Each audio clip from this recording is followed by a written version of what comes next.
एक बार देख लीजिए दीवाना बना लीजिए जलने को है ತಯ್ಯಾರ್ ಹಮ್ ಪರ್ವಾನಾ ಬನಾ ದೀಜಿಯೆ. ಉರ್ದುವಿನಲ್ಲಿ ಹೀರಾ ಎಂದರೆ ಡೈಮಂಡ್ ಮತ್ತು ಮಂಡಿ ಎಂದರೆ ಮಾರ್ಕೆಟ್. ಹೀರಾ ಮಂಡಿ ಎಂದರೆ ಡೈಮಂಡ್ ಮಾರ್ಕೆಟ್. ಇದು ಪಾಕಿಸ್ತಾನದ ಲಾಹೋರ್ ಸಿಟಿಯಲ್ಲಿರುವ ಪ್ರಮುಖ ಬಜಾರ್ ಆಗಿದೆ. ಇದನ್ನು ರೆಡ್ ಲೈಟ್ ಡಿಸ್ಟ್ರಿಕ್ಟ್ ಎಂದು ಕರೆಯಲಾಗುತ್ತಿತ್ತು. ಸದ್ಯ ನೆಟ್ಫ್ಲಿಕ್ಸ್ನಲ್ಲಿ ಹೀರಾ ಮಂಡಿ ದ ಡೈಮಂಡ್ ಬಜಾರ್ ಎಂಬ ಸೀರೀಸ್ ಭಾರೀ ಸದ್ದು ಮಾಡುತ್ತಿದೆ. ಉರ್ದು ಭಾಷೆ, ಶಾಯರಿ, ಗಜಲ್ಗಳೇ ಈ ಸೀರೀಸ್ನ ಉದ್ದಕ್ಕೂ ತುಂಬಿಕೊಂಡಿದೆ. ಆ ಕುರಿತು ನನ್ನ ಸಣ್ಣ ವಿಮರ್ಶೆ. ಹೀರಾ ಮಂಡಿ ಚಿತ್ರ ಮತ್ತು ಚರಿತ್ರೆ.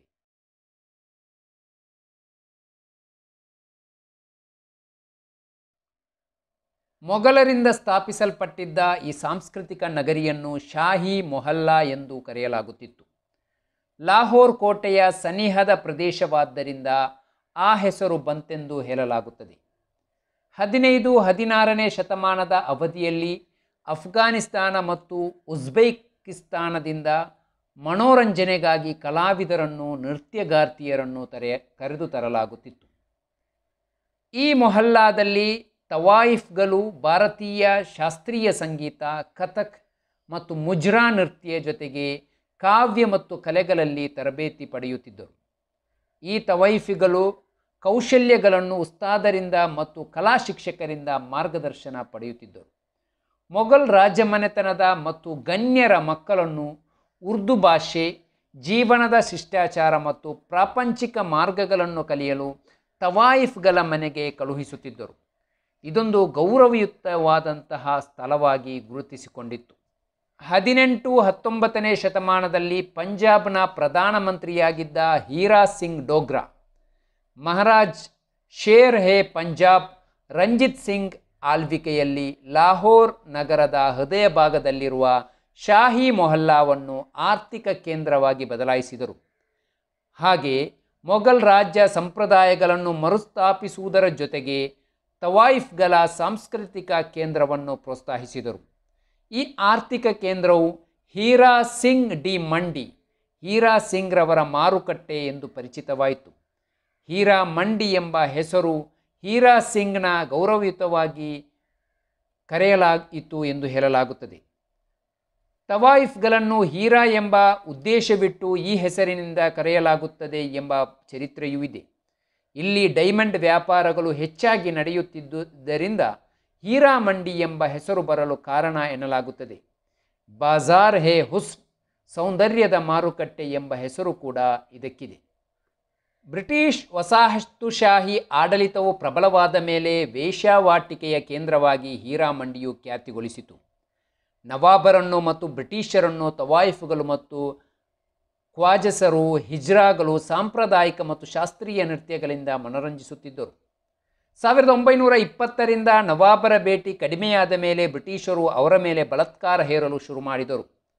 ತವಾಯಿಫ್ಗಳು ಸ್ವಾತಂತ್ರ್ಯ ಹೋರಾಟಗಾರರಿಗೆ ಸಹಾಯ ಮಾಡುತ್ತಾರೆ ಎಂಬ ಸಬೂಬು ಇದರ ಹಿಂದೆ ಇತ್ತು.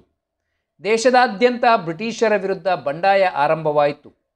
ಹೀರಾ ಮಂಡಿಯ ತವಾಯಿಫ್ಗಳು ಸ್ವಾತಂತ್ರ್ಯ ಸಂಗ್ರಾಮಕ್ಕೆ ಧುಮುಕಿದರು. ಅವರಿಗಾಗಿ ಹಣ ನೀಡಿದರು. ವಾಸಿಸಲು ಸ್ಥಳಾವಕಾಶವನ್ನು ಮಾಡಿಕೊಟ್ಟರು. ಜಯಕಾರ ಕೂಗಿದರು. ಅದೇ ರೀತಿ ಸ್ವಾತಂತ್ರ್ಯಕ್ಕಾಗಿ ಶಹೀದಾದರು. ಆದರೆ 1940ರ ದಶಕದಲ್ಲಿ ನಡೆದ ಈ ಘಟನೆ ಹಿಂದೂಸ್ತಾನದ ಸ್ವಾತಂತ್ರ್ಯ ಸಂಗ್ರಾಮದ ಇತಿಹಾಸದಲ್ಲಿ ಹೀರಾ ಮಂಡಿಯ ತವಾಯಿಫ್ಗಳ ತ್ಯಾಗ, ಬಲಿದಾನ ಸ್ಥಾನ ಪಡೆದಿರಲಿಲ್ಲ. ನೆಟ್ಫ್ಲಿಕ್ಸ್ನಲ್ಲಿ ಸಂಜಯ್ ಲೀಲಾ ಬನ್ಸಾಲಿಯ ಹೀರಾ ಮಂಡಿ ದಿ ಡೈಮಂಡ್ ಬಜಾರ್ ಎಂಬ ಡ್ರಾಮಾ ಸೀರೀಸ್ ಹೊಸ ಚರ್ಚೆಯನ್ನು ಹುಟ್ಟುಹಾಕಿದೆ. ಪ್ರೇಮ ಕಹಾನಿಯೊಂದಿಗೆ ಸ್ವಾತಂತ್ರ್ಯ ಹೋರಾಟದ ಎಸಲುಗಳನ್ನು ಸುಂದರವಾಗಿ ತೆರೆ ಮೇಲೆ ತಂದಿದ್ದಾರೆ. ಮನೀಷಾ ಕೊಯಿರಾಲಾ, ಸೋನಾಕ್ಷಿ ಸಿನ್ಹಾ, ಅದಿತ್ ರಾವ್ ಹೈದರಿ, ರಿಚಾ ಚಡ್ಡಾ, ಸಂಜೀದಾ ಶೇಖ್, ಶರ್ಮಿನ್ ಸೇಗಲ್ ಮೆಹ್ತಾ ಮತ್ತು ತಾಹಾ ಶಾ ಬಾದುಷಾ, ಫರೀದಾ ಜಲಾಲ್, ಶೇಖರ್ ಸುಮನ್, ಫರ್ದೀನ್ ಖಾನ್, ಶ್ರುತಿ ಶರ್ಮಾ ಮುಂತಾದವರು ತಮ್ಮ ಪಾತ್ರಕ್ಕೆ ಉತ್ತಮವಾಗಿ ನ್ಯಾಯ ಒದಗಿಸಿದ್ದಾರೆ. 1947 ಭಾರತ ಮತ್ತು ಪಾಕಿಸ್ತಾನ ವಿಭಜನೆಯ ನಂತರ ಮೊಹಮ್ಮದ್ ಜಿಯಾವುಲ್ ಹಕ್ ಆಳ್ವಿಕೆಯಲ್ಲಿ ಈ ಮಂಡಿಯ ವಿರುದ್ಧ ಕಾರ್ಯಾಚರಣೆಯನ್ನು ನಡೆಸಲಾಯಿತು. ವೇಶ್ಯಾವಾಟಿಕೆಯನ್ನು ನಿಷೇಧಿಸಿದ ನಂತರ ಈ ಪ್ರದೇಶವು ಆಹಾರದ ಬೀದಿಗಳು, ರೆಸ್ಟೋರೆಂಟುಗಳು ಮತ್ತು ಅಂಗಡಿಗಳಾಗಿ ಪರಿವರ್ತಿಸಲಾಯಿತು. ಸಂಜಯ್ ಲೀಲಾ ಬನ್ಸಾರಿಯವರ ಹೀರಾ ಮಂಡಿ ದ ಡೈಮಂಡ್ ಬಜಾರ್ ಎಂಬ ಚಿತ್ರದಲ್ಲಿ ಈ ಹೊಸ ಒಂದು ಚರ್ಚೆಯನ್ನು ಹುಟ್ಟುಹಾಕಿದರೂ ಸಹ ಈ ಚಿತ್ರದಲ್ಲಿ ನಮಗೆ ಉರ್ದುಕ್ಕಿಂತ ಹೆಚ್ಚಾಗಿ ಹಿಂದಿಯ ಹೇರಿಕೆ ಕಾಣಲಾಗುತ್ತದೆ. ಹೀರಾಮಂಡಿಯು ಉರ್ದು ಸುತ್ತಮುತ್ತಲಿನ ಪ್ರದೇಶವಾದರೂ ಕೂಡ ಇಲ್ಲಿ ಹಿಂದಿಯ ಹೇರಿಕೆಯು ನಮಗೆ ಸಿನಿಮಾದಲ್ಲಿ ಬೋರ್ ಎನಿಸುತ್ತದೆ. ಕಲೆ ಸಂಸ್ಕೃತಿಯನ್ನು ಕೇಂದ್ರವಾಗಿಟ್ಟು ಮಾಡಿದಂತಹ ಈ ಹೀರಾಮಂಡಿ ದಿ ಡೈಮಂಡ್ ಬಜಾರ್ ಎಂಬ ಈ ವೆಬ್ ಸೀರೀಸ್ ಬಹಳ ಸುಂದರವಾಗಿ ಮೂಡಿಬಂದಿದೆ.